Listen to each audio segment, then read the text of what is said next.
Hello and welcome to public voice और मैं हूं आपका मेज़बान हमजा इश्तियाक। नाज़रीन, अरशद शरीफ का मामला इस वक्त इंटरनेशनल एक हाइप क्रिएट कर चुका है, क्योंकि ये जो अरशद शरीफ का मामला है ये सिर्फ एक पाकिस्तान का मामला नहीं, ये एक जर्नलिज़म का मामला है जिसके ऊपर इंटरनेशनल सहाफ़ती तंजीमें भी एक्टिव नज़र आती हैं।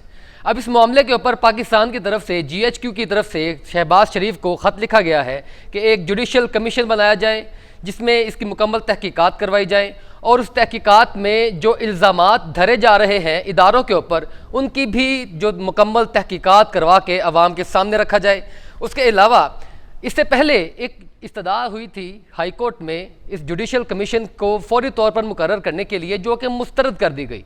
वो किन ग्राउंड्स के ऊपर की गई थी? उसकी ग्राउंड्स ये थी कि अभी कीनिया की पुलिस का मौक़िफ़ आया है और मज़ीद इन्वेस्टिगेशन उनकी तरफ से जो फर्स्ट इन्वेस्टिगेशन होती है वो आना बाकी हैं, जिसके बाद ये मुतालबात या ये चीज़ें अपना ज़ोर पकड़ेंगी। अब बात यह है कि इंटरनेशनल तौर पर ये अरशद शरीफ का मामला जिस हाइप से गुजर रहा है और पाकिस्तान भी इसमें सदमे से दो चार है और पाकिस्तान की सहाफ़ती तंजीमें भी इसमें एक्टिव रोल प्ले करती नज़र आ रही हैं, मगर ये कब तक? ये एक बहुत बड़ा सवाल है कि पाकिस्तान में इससे पहले भी सहाफ़ियों के ऊपर कत्ल गारतगरी होती रही, इल्ज़ामात लगते रहे, उनको ज़ख्मी भी किया जाता रहा, उनके ऊपर अटैक्स भी होते रहे। हामिद मीर का अटैक हमारे सामने है, अबसार आलम, मतीउल्लाह जान, ये बहुत से ऐसी सहाफ़ी हैं जिनकी तहकीकाती कमीशंस भी बने मगर ताहाल कोई रिपोर्ट ना आ सकी। ये रिपोर्ट ना आने के मंदरजात क्या होते हैं? ये कौन से लीगल बैरियर्स होते हैं? ये कौन से हुकूमत के बैरियर्स होते हैं जिनके ऊपर ये चीज़ें ताहाल सामने नहीं आती? और अगर एक तहकीकात पाकिस्तान में मुकम्मल हुई एक सहाफ़ी के कत्ल के ऊपर, और वो डैनियल पर्ल थे जो कि अमरीकी सहाफ़ी पाकिस्तान में काम कर रहे थे, और ये एक बहुत बड़ा सवाल इसलिए है क्योंकि अमरीका फ़र्स्ट वर्ल्ड है और सिर्फ उसके सहाफ़ी को इंसाफ मिला, और इंसाफ भी कहना दूर की बात है, सिर्फ और सिर्फ तहकीकाती रिपोर्ट सामने आई, जो मुल्ज़मान थे वो कटहरे में नहीं पहुँच सके। अगर फर्स्ट वर्ल्ड के सहाफ़ियों के साथ ये सारे मामलात हो रहे हैं तो पाकिस्तान तो फिर थर्ड वर्ल्ड है, और पाकिस्तान में इससे पहले भी बहुत से हादसात रोनुमा होते रहे हैं और ये फिर पाकिस्तान की डोमेन से बाहर है। अब बात यह है कि इसके ऊपर जो जुडिशल कमीशन बनता भी है, जो कमीशन बनता है वो तहकीकात किस हद तक कर सकता है, उसकी अप्रोच क्या होगी, उसकी डोमेन क्या होगी, और उसके ऊपर टेरिटोरियल और इंटरनेशनल ट्रीटीज़ क्या कहेंगी, क्योंकि ये मामला नैरोबी में हुआ है, कीनिया के शहर में। अब बात यह है कि कीनिया की पुलिस इसके ऊपर अपना एक मौक़िफ़ रखती है और वहाँ की एजेंसीज भी अपना मौक़िफ़ रखती हैं। अगर पाकिस्तान में जुडिशल कमीशन बनेगा तो उसकी डोमेन क्या होगी, क्योंकि ग्राउंड्स के ऊपर जाके ये तहकीकाती कमीशन अपना कोई भी काम तो नहीं कर सकेगा, तो फिर हमें डिपेंड करना पड़ेगा उसी तहकीकाती रिपोर्ट के ऊपर जो कीनिया में बनेगी। और कीनिया की पुलिस तो आप पहले ही देख चुके हैं, और जो कीनिया का मीडिया है, अब मज़े की बात यह है कि कीनिया की पुलिस ने जो इब्तदाई रिपोर्ट पेश की है, कीनिया का मीडिया इसको टोटली तौर पे डिसएग्री कर चुका है और उसने कहा है कि ये झूठ का पलंदा है। यानी कीनिया में भी एक बहस बहुत बड़ा जो है अपना एक असर पैदा कर रही है। मगर फिर यहाँ पर एक और चीज़ भी सामने आती है कि अगर कीनिया के अंदर पुलिस के ज़रिए ये चीज़ें हुई हैं तो यकीनी तौर पर इसके पीछे बहुत से महरक़ात होंगे, बहुत सी चीज़ें होंगी, और जो मिस्टेकन आइडेंटिटी का मामला कीनिया पुलिस अपने बार बार तहकीकाती रिपोर्ट में पेश कर रही है, वो बात वाज़ेह तौर पर सामने आ रही है कि वो जिस गाड़ी को मिसजज करके अरशद शरीफ पर अटैक किया गया, 9 गोलियों की जो उनके साथ उनकी गाड़ी के ऊपर अटैक किया गया और एक गोली जो उनके लिए जानलेवा साबित हुई। अब ये बहुत ही इस चीज़ में लकूनाज हैं, सुकम मौजूद हैं, लीगल लूप होल्स हैं इसकी तहकीकाती कमीशन के ऊपर भी, जो कि इंटरनेशनल मीडिया भी उठा रहा है, पाकिस्तानी मीडिया भी अपने तय कोशिश कर रहा है, और इन्वेस्टिगेशन की जो बड़ी एजेंसीज हैं वो भी पाकिस्तान को अपनी मदद पेश कर रही हैं। मगर फिर यहाँ पर एक और इम्पॉर्टेंट चीज़ है कि वज़ीर-ए-आज़म ने जुडिशल कमीशन बनाने का जो कहा है, जो एक हाई कोर्ट को कहा है कि इसके ऊपर एक जुडिशल कमीशन बनाया जाए, और इसमें एक इम्पॉर्टेंट हिदायत भी जारी की है। वो इम्पॉर्टेंट हिदायत ये है कि इसके ऊपर जो है ये अरशद शरीफ की फैमिली को जिस लोगों के ऊपर, जिस इदारे के ऊपर एतमाद हो, वो इसमें मेन किरदार अदा करें। अब पाकिस्तान में सिविल इदारों के ऊपर एक मरतबा फिर चेक आ जाएगा, इसमें क्या जजेस किरदार अदा करेंगे, इसमें क्या एजेंसीज किरदार अदा करेंगी, और सबसे बड़ा सवाल ये है कि हमें इस तरह के मामलात की इन्वेस्टिगेशन और तहकीकात के लिए बाकायदा कमीशन ही क्यों बनाने पड़ते हैं, जबकि इदारे तो पहले से ही मौजूद हैं। इदारे तो पहले ही अपने तय ये काम कर रहे हैं, उनका काम इन्वेस्टिगेशन है, पाकिस्तान के अमन व अमा का ख्याल रखना है, मगर ये बाज़ाब्ता तौर पर GHQ की तरफ से ख़त लिखा जाना, उसके बाद वज़ीर आज़म का ऐलान करना, ये जुडिशल कमीशन किस हद तक अपने इख्तियारात को इस्तेमाल कर सकता है, ये एक पाकिस्तान में एक नई बहस छिड़ चुकी है। जबकि इंक्वायरी के मामले के ऊपर सहाफ़ती तंजीमें भी जो हैं ये भी कह रही हैं कि हमें भी ऑन बोर्ड रखा जाए।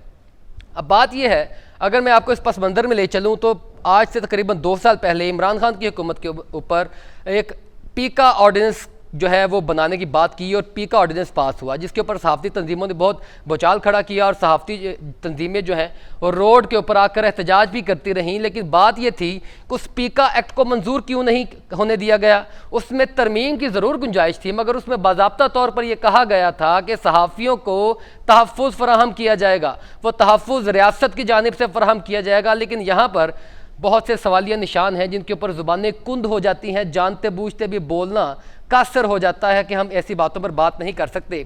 अब बात यह है कि सिर्फ इसमें जुडिशल कमीशन बनने के अपने मुहरक़ात हैं, लेकिन सहाफ़ती तंजीमों की भी अपनी ज़िम्मेदारियाँ होंगी कि वो कब तक इन चीज़ों को लेकर चलती हैं, क्योंकि सहाफ़ती तंजीमें इस मौके को कैश करवाएंगी, एहतजाज करेंगी, साल 2 साल मामला चलेगा, लेकिन उसके बाद ये मामला फिर खटाई में पड़ जाएगा।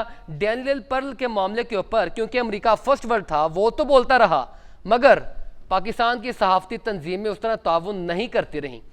इससे पहले अहमद मीर के ऊपर जो अटैक हुआ, अब पता नहीं ये behind the close doors and behind the curtains कौन कौन से फैसले होते हैं कमरों में बैठकर बड़े बड़े पाकिस्तान की तकदीर में, बल्कि थर्ड वर्ल्ड कंट्रीज़, मैं इसमें सिर्फ पाकिस्तान को कसूरवार नहीं ठहराता, ये थर्ड वर्ल्ड कंट्रीज़ की तकदीर है।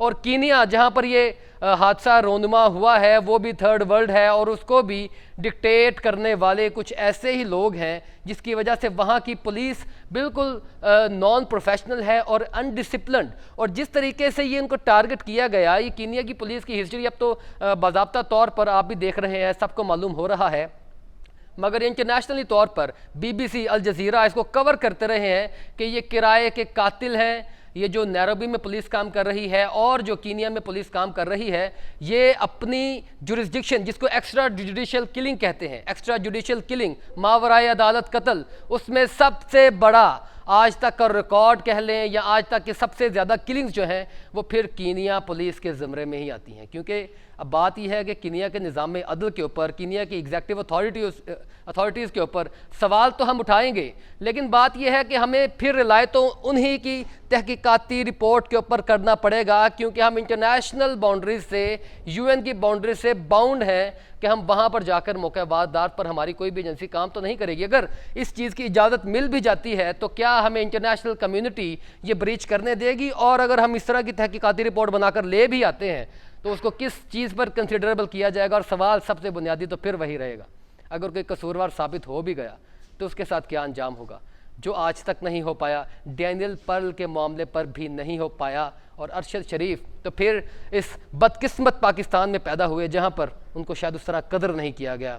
ये पाकिस्तान की बदकिस्मती कह लें कि हमने अपने लोगों को खुद मारा है, हमने अपने लोगों को खुद भगाया है।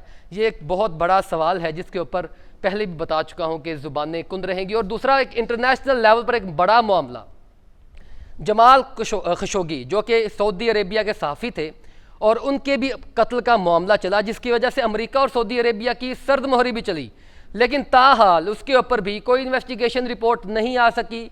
उसके ऊपर बहुत से सवालिया निशान हैं। उसको एक पूरी इंटरनेशनल मीडिया में हाइप भी मिली, उसके ऊपर सहाफ़ती तंजीमों ने काम भी किया, उसके ऊपर ह्यूमन राइट्स वॉच ने भी अपनी जो है बार बार रेजोल्यूशंस पेश की, उसके अंदर UN में भी बात हुई, उसके अंदर मुख्तलिफ जगहों पर बात होती रही, लेकिन फिर भी उसकी भी कोई रिपोर्ट नहीं आई।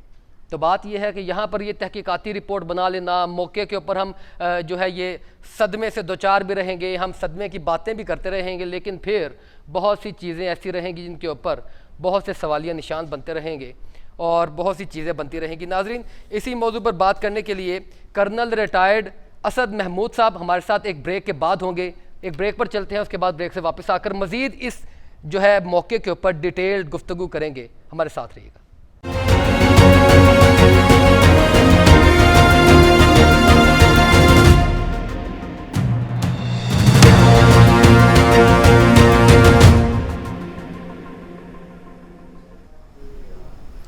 Welcome back viewers. जिस तरह बात हो रही थी अरशद शरीफ की कत्ल की जो तहकीकाती कमीशन और ये सारे जुडिशल कमीशन बनाने की बातें हो रही हैं, इसके ऊपर सहाफ़ती तंजीमों का रद्दमल क्या है और सहाफ़ी इसके ऊपर क्या सोचते हैं, इस मौजू पर बात करने के लिए मखदूम हलीम कुरैशी साहब सीनियर सहाफ़ी में प्रोग्राम में ज्वाइन कर चुके हैं। सर, आपका बहुत शुक्रिया प्रोग्राम में वक्त देने के लिए।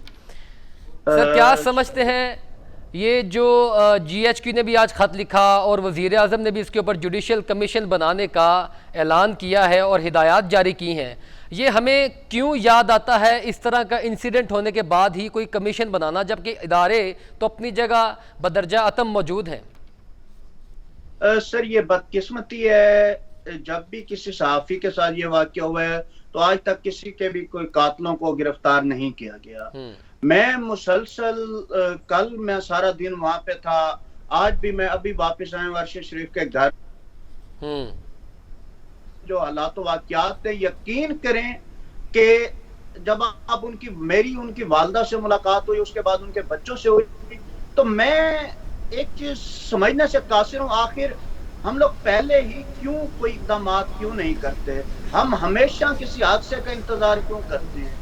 माजी में अगर एग्जाम्पल दीजिए, माजी में जितने भी जर्नलिस्ट थे जिनके साथ वाक़यात हुए, सिंध में हुए, मुख्तलिफ और जगहों पे हुए, आज तक किसी एक का कातिल पकड़ा गया है। और अब भी मखदूम साहब, बात आपकी बजा है, लेकिन यहाँ पर मैं एक मरतबा फिर कसूरवार सहाफ़ियों को ही ठहराता हूँ, क्योंकि कुछ देर के लिए ये हाइप क्रिएट होगी, हम सड़कों पर भी आएंगे, हम प्रेस क्लब्स के सामने एहतजाज भी करेंगे, मगर क्यों हम डैनियल पर्ल की तरह किसी नतीजे पर नहीं पहुँचेंगे? एक तो हुकूमत का भी अपनी जगह पर कसूर होगा, दूसरा सहाफ़ियों की अपने जो इंटरेस्ट हैं, क्योंकि ये सियासी वाबस्तगियाँ ज़्यादा हैं, फेवरेटिज़म ज़्यादा है और जर्नलिज्म कम है। क्या कहते हैं इसके ऊपर?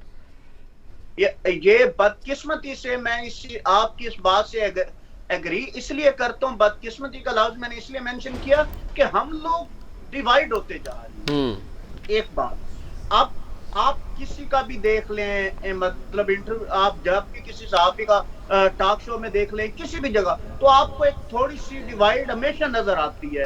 ये डिवाइड ठीक है, किसी भी डेमोक्रेसी में होना चाहिए कि अगर आप किसी के साथ, मतलब आपको किसी की कारकर्दगी अच्छी नहीं लगती, कोई दूसरा आपको अच्छा लगता है, परफॉर्मेंस वाइज आप अगर फेवरिज्म करते हैं तो वो ठीक है। एक पर्सनली या किसी को बिल्कुल ही पसंद कर लेना और किसी की अच्छी चीज भी बुरी लगे और किसी की बुरी चीज भी अच्छी लगे, इस वजह से जो है हम लोग डिवाइड होते जा रहे हैं। और बदकिस्मती यही है कि ऐसे वाकयात जो हो रहे हैं, अगर सहाफ़ी बिरादरी इस टाइम जो मोस्टली लोग हैं वो मुत्तहिद हो चुके हैं, अगर इत्तेफाक के साथ और मुत्तहिद होके हम एक चीज पे चलें कि एक के साथ जो हो रहा है वो सबके साथ हो रहा है, तो उसके ऊपर ना सिर्फ ये रोकथाम होगी बल्कि आइंदा इस तरह के इक़दाम। सर, ये हमेशा हम यही बातें सुनते आए हैं, लेकिन मैं चलें अब आपसे दूसरी तरफ आता हूं कि जिस तरह आप इस्लामाबाद में मौजूद हैं और आपने कहा कि मैं अरशद शरीफ के घर से भी होकर आया हूं, तो वाज़ह तौर पर शहबाज शरीफ ने जो हिदायत जारी की हैं कि जुडिशल कमीशन जो बनाया जाए उसके ऊपर मुकम्मल एतमाद हो अरशद शरीफ की फ़ैमिली को। अरशद शरीफ की फ़ैमिली के किसी सरबराह से या किसी मेंबर से आपकी बात हुई है? वो क्या कहते हैं इसके ऊपर, क्या रद्द-ए-अमल है उनका? मेरी अरशद शरीफ की वालदा से कल मुलाकात हुई है, उनके बच्चों से कल मुलाकात हुई है। अब तक की जो अपडेट्स हैं, उन्हें मेरे ख्याल से वो ये चाहते हैं कि अरशद शरीफ साहब की जनाजा हो जाए, उसके बाद वो इस हवाले से कोई बयानात जो है वो देंगे। अभी तक ऑफिशियली तौर पर इस तरह की कोई स्टेटमेंट उनकी तरफ से नहीं आई। दूसरी मैं आपको एक चीज बताता हूँ कि अगर इस्लामाबाद हाई, जिस तरीके से वज़ीर आज़म शहबाज शरीफ का एक वीडियो पैगाम भी जारी हुआ है जिसमें उन्होंने बताया कि कीनिया के सदर से उनकी अरशद शरीफ के हवाले से जो है वो बात हुई और उन्हें कहा गया कि इंक्वायरी की जाए, और इसी तरीके से वज़ीर आज़म शहबाज शरीफ ने आज इस चीज का ऐलान भी किया है कि वो रिक्वेस्ट करते हैं कि इस्लामाबाद हाई कोर्ट से जो है वो एक जजेस की सरबराही में एक जुडिशल इंक्वायरी कमीशन बनाया। अच्छा, मुझे थोड़ी रहनुमाई फरमाइएगा कि पाकिस्तान में जुडिशल कमीशन बनने की ये थोड़ा सी समझ नहीं आ रही। एक लेमैन की हैसियत से मैं आपसे क्वेश्चन कर रहा हूँ कि पाकिस्तान में जुडिशल कमीशन बनने का क्या इसका जवाज़ होगा? मामला तो कीनिया के ज़ेर असर है, वहाँ की पुलिस होगी, वहाँ की इन्वेस्टिगेशन अथॉरिटीज़ होंगी, वहाँ की एजेंसीज होंगी, वो तहकीकाती रिपोर्ट पेश करेंगी। वहाँ पर पाकिस्तानी जुडिशल कमीशन क्या करेगा? देखिए ना, मैं आपको एक चीज़ बताऊँ, कीनिया की अगर आप बात करते हैं तो ये अब बदकिस्मती से मुझे ये कहना पड़े या नहीं, वो लोगों को वो कहते हैं कि जी भाई कुछ पैसे दें तो वहां पे लोगों को कत्ल कर देते हैं। ये जब अरशद शरीफ का वाकया हो उसके बाद ये बहुत सी चीजें हमें सुनने को मिली है। अब मैं एक चीज कहता हूँ कि कीनिया से एक रिपोर्ट आएगी जिसको जुडिशल कमीशन में इस चीज को डिस्कस किया जाएगा। इसके बाद अरशद शरीफ की फैमिली बताएगी कि माजी में किस तरीके से अरशद शरीफ को जो है वो थ्रेड मिलते रहेंगे। और मैंने केपी के गवर्नमेंट का एक मेरी नजर से बिल्कुल सर, मखदूम हलीम कुरैशी साहब आपका पॉइंट आ गया है। नाजरीन, जो है आपने गुफ्तगू सुनी सहाफ़ी की भी जो वहाँ पे इस्लामाबाद मौजूद हैं और अरशद शरीफ के मेंबरान थे, उनके फैमिली से भी मिले हैं, और जो भी उनका जो समा है और जो भी उनका सोग है, वो कहते हैं कि ये तदफीन के बाद हम ये तहकीकाती कमेटी के ऊपर कोई बात करेंगे, बयान देंगे, क्योंकि वज़ीर आज़म की हिदायत तो वाज़ेह तौर पर सामने आई है कि फ़ैमिली को एतमाद होना चाहिए। वहाँ पर सिविल इदारे भी शामिल होंगे, कौन कौन से इदारे शामिल होंगे, ये भी अपनी जगह पे एक सवाल मौजूद है। लेकिन ये सवाल मैं आपके सामने छोड़ के जा रहा हूँ कि क्या पाकिस्तान में इंसाफ के वो मयार पूरे होते हैं जो आज तक नहीं होते आए, और अरशद शरीफ कत्ल केस में ही वो मयार पूरा होगा। नाज़रीन, आज के प्रोग्राम से इतना ही। अपने मेज़बान हमज़ा इश्तियाक को इजाज़त दीजिए। अल्लाह हाफ़िज़।